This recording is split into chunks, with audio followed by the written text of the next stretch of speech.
अच्छे होंगे। UP BEd 2023 प्रवेश परीक्षा हमारे चैनल पे इसकी तैयारी करवाई जा रही है, तो कृपया करके हमारे साथ जुड़े रहें। प्रवेश परीक्षा, संपूर्ण काउंसलिंग प्रक्रिया और स्कॉलरशिप प्रक्रिया के लिए आपको सहयोग किया जाएगा हमारे चैनल द्वारा। ठीक है, तो संपूर्ण तैयारी के लिए सब्सक्राइब कर लीजिए चैनल को।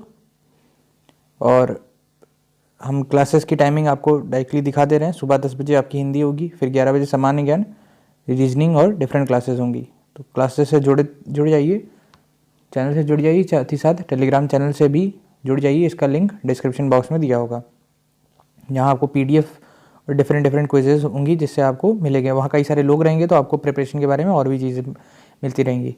अभी हम लोग बात करेंगे मुहावरे, अर्थ एवं प्रयोग।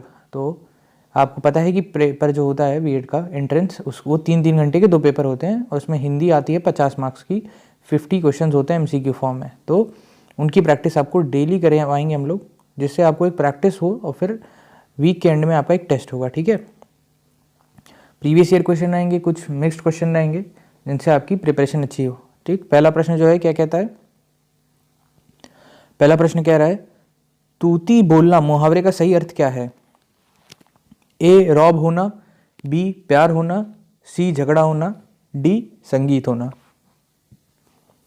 ध्यान रखिएगा, मुहावरे का प्रयोग करेंगे तो अर्थ उसका आपको याद हो जाएगा।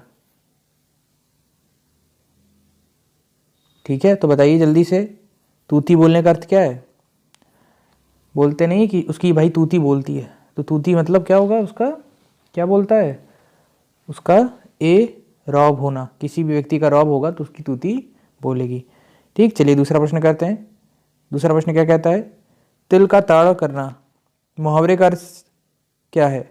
ए तुच्छ बात को महत्व देना, बी छोटी चीज को बड़ी कर देना, सी सच्चे व्यक्ति को झूठा साबित करना, डी निर्लज्ज होना। ठीक है, तिल का ताड़ करना मुहावरे का सही अर्थ क्या है?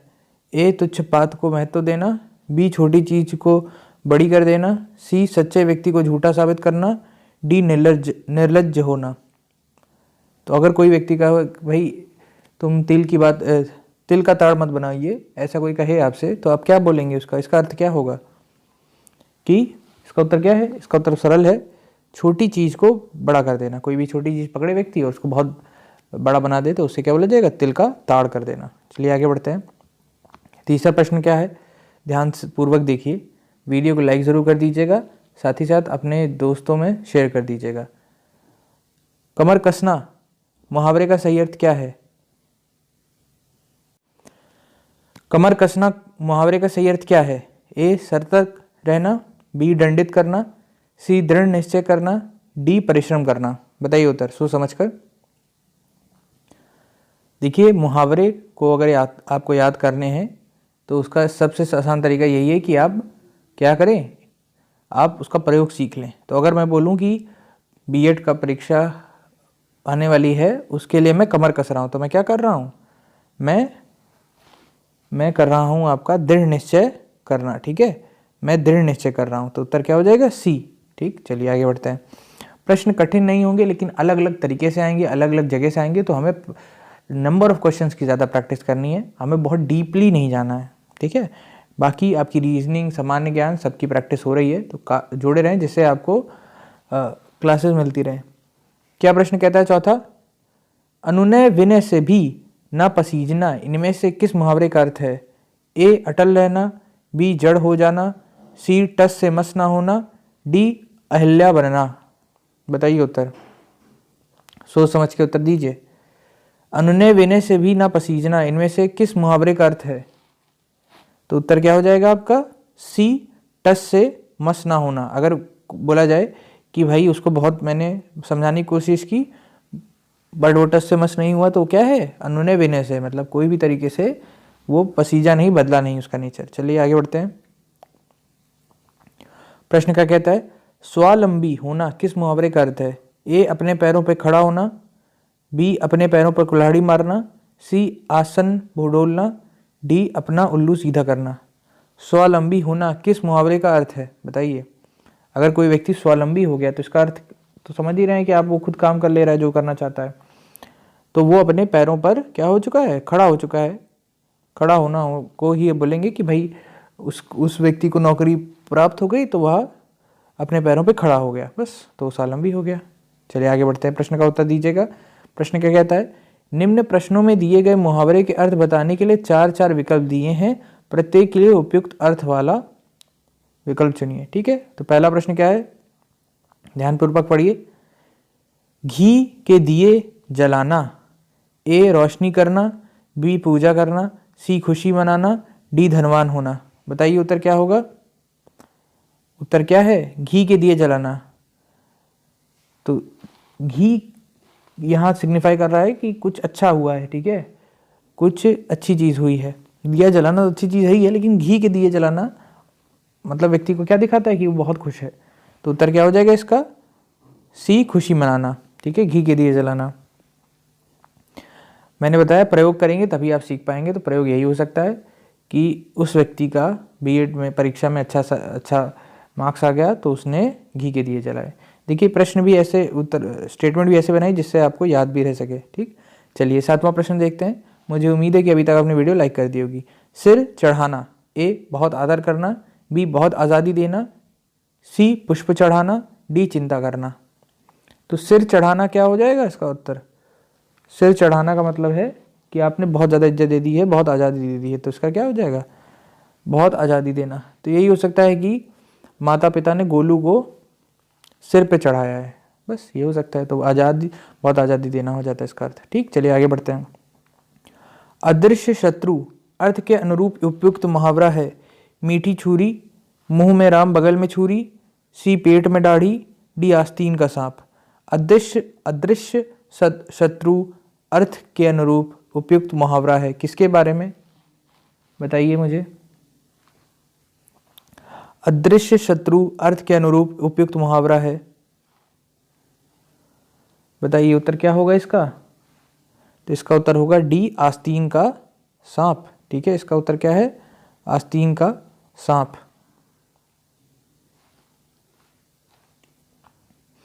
अदृश्य शत्रु का के अनुरूप उपयुक्त मुहावरा है। हाथ पसारना मुहावरे का अर्थ है, ए मांगना, बी विस्तार करना, सी देना, डी लेना। हाथ पसारना मुहावरे का अर्थ है मांगना, विस्तार करना, सी देना, डी लेना। यह वाला प्रश्न क्लियर था कि अदृश्य शत्रु का अर्थ क्या है, कि आस्तीन का सांप अगर कोई व्यक्ति होगा तो वो छिपा रहेगा जब तक क्या ना हो, वह शत्रु के तौर पे ना आ जाए। हाथ पसारना मुहावरे का अर्थ क्या होगा, कमेंट बॉक्स में उत्तर दीजिए जल्दी से जल्दी। ठीक है, हाथ पसारने का अर्थ क्या बताया अभी आपने कमेंट बॉक्स में, उत्तर क्या होगा, ए मांगना होगा। ठीक है, किसी के सामने मैंने अपनी ज़िंदगी में हाथ नहीं पसारे, ये भी एक हो सकता है याद करने का तरीका। चलिए 10वां प्रश्न क्या कहता है, घड़ों पानी पड़ना मुहावरे का सही अर्थ है, ए भयभीत होना, बी लज्जित होना, सी कीचड़ होना, डी हार मान लेना। तो घड़ों पानी पड़ना मुहावरे का सही अर्थ है भयभीत होना, लज्जित होना, कीचड़ होना, हार मान लेना। उत्तर क्या होगा आपका, इसका उत्तर होगा बी लज्जित होना। ठीक है, घड़ों पानी पड़ना मुहावरे का सही अर्थ है लज्जित होना। आगे बढ़ते हैं, प्रश्न क्या कहता है, 11वां प्रश्न क्या है, आगे डैश पीछे खाई मुहावरे के लिए रिक्त स्थान का सही क्या होगा। आगे ए झरना, आगे बी पहाड़, आगे सी कुआं, आगे डी नदी। तो मेरे हिसाब से आसान प्रश्न है, कर सकते हैं आप। क्या उत्तर होगा कमेंट बॉक्स में जल्दी से जल्द उत्तर दीजिए। तो आगे कुआं, पीछे खाई। ठीक है, क्या करें भाई। ठीक, आगे बढ़ते हैं। 12वां प्रश्न क्या कहता है, कलम तोड़ना मुहावरे का अर्थ है, ए जज के द्वारा मृत्युदंड सुनाना, बी अपना संबंध तोड़ना, सी लिखे हुए को काट देना, डी बहुत अच्छा लिखना। तो कलम तोड़ना मुहावरे का अर्थ क्या है, अगर कोई व्यक्ति कलम तोड़ रहा है तो उसका अर्थ क्या है कि बहुत अच्छा लिखना है, एक कलम तोड़ पढ़ाई। राजू बीएड परीक्षा के लिए इतना तत्पर है कि वो कलम तोड़ दे रहा है, बस खत्म। ठीक, तो इस तरह आप बनाना सीखिए, तभी आपको याद रहेगा लॉन्ग टर्म के लिए, क्योंकि एग्ज़ाम होगा जब, तब तक आपके पास बहुत सारे क्वेश्चन आ जाएंगे, बहुत सारी आपके दिमाग में चीज़ें रहेंगी, और वहाँ डिलीवर करना है तो उसके लिए हमें टेस्ट देना होगा, डिफरेंट हम आपको प्रोवाइड करेंगे पीडीएफ्स। इसीलिए हमारे टेलीग्राम चैनल से जुड़ जाइए। टेलीग्राम चैनल का लिंक आपको डिस्क्रिप्शन बॉक्स में दिखेगा। बाकी चैनल सब्सक्राइब रहेगा तो आपको और डिटेल्स मिलती ही रहेंगी। क्या प्रश्न कहता है 13वां, हाथ का मैल मुहावरे का अर्थ है ए कीमती वस्तु, बी तुच्छ वस्तु, सी गंदी वस्तु, डी अच्छी वस्तु। तो हाथ का मैल क्या है? कोई अच्छी चीज़ है? नहीं। तो क्या है? तुच्छ चीज़ है। तुच्छ वस्तु अगर किसी को बतानी है तो हाथ का मैल बता देना है उसको। क्या कि भाई ये चीज़ तो मेरी हाथ का मैल है, तो बहुत तुच्छ चीज़ आप बोल देते हैं। ठीक, चलिए। चौथा क्या है? ढिंढोरा पीटना मुहावरे का अर्थ क्या है? ए संघर्ष करना, बी समय व्यतीत करना, सी व्यर्थ का काम करना, डी बातों को प्रचारित करना। ढिंढोरा पीटने का मुहावरा क्या अर्थ है? अगर कोई व्यक्ति ढिंढोरा पीट रहा है, इसका अर्थ क्या होगा? कह सकते हैं कि राजू ने अच्छे से परीक्षा पास कर ली, बीएड परीक्षा, तो वह ढिंढोरा पीट रहा है। तो वो क्या कर रहा है? बातों को प्रचारित कर रहा है। ठीक है, सरल उत्तर है मेरे हिसाब से ये तो प्रश्न का। ठीक है, चलिए आगे बढ़ते हैं। इस प्रश्न का उत्तर दीजिए। उंगली में आटा गीला कराना मुहावरे का अर्थ है। यह अच्छा प्रश्न है। देखिए, उंगली में आटा गीला करना मुहावरे का अर्थ है ए अकारण नुकसान होना, बी कामकाज बंद होना, सी मुसीबत में ही मुसीबत आना, डी व्यर्थ का काम करना। तो उंगली में आटा गीला करना, अब व्यक्ति अगर उंगली में आटा गीला कर रहा है उंगली में अगर उसने आटा लिया है, उसको गीला कर रहा है, तो ये कैसा काम है? कोई बहुत भौकालवी काम है? अच्छा काम है? तो नहीं है। ये कैसा काम है? ये फर्जी का काम है, व्यर्थ का काम करना है। ठीक है। अब भाई कोई व्यक्ति अगर बैठा है तो वो अपने बाल से ही खेल रहा है, तो ये क्या है? व्यर्थ का काम है। तो वही है कि उंगली में आटा गीला करना कर रहे हो। राजू जो है पढ़ाई के बजाय उंगली में आटा गीला कर रहा है, मतलब व्यर्थ का काम कर रहा है। ठीक है, चलिए आगे बढ़ते हैं। 16वां, कुछ आपको नए मुहावरे भी मिलेंगे, तो कोशिश करिएगा कि देखिए ये तो प्रीवियस ईयर ही है, तो मुहावरे आपको नए नए मिल सकते हैं जो आप बहुत कॉमन ना हो। जैसे हाथ मलना मुहावरे का अर्थ क्या है? ए मांगना, बी पछताना, सी दुखी होना, डी निष्प्रभ होना। तो हाथ मलने मुहावरे का अर्थ क्या है? अगर कोई व्यक्ति हाथ मलता रह गया तो क्या बोला जाएगा कि वो क्या हो गया?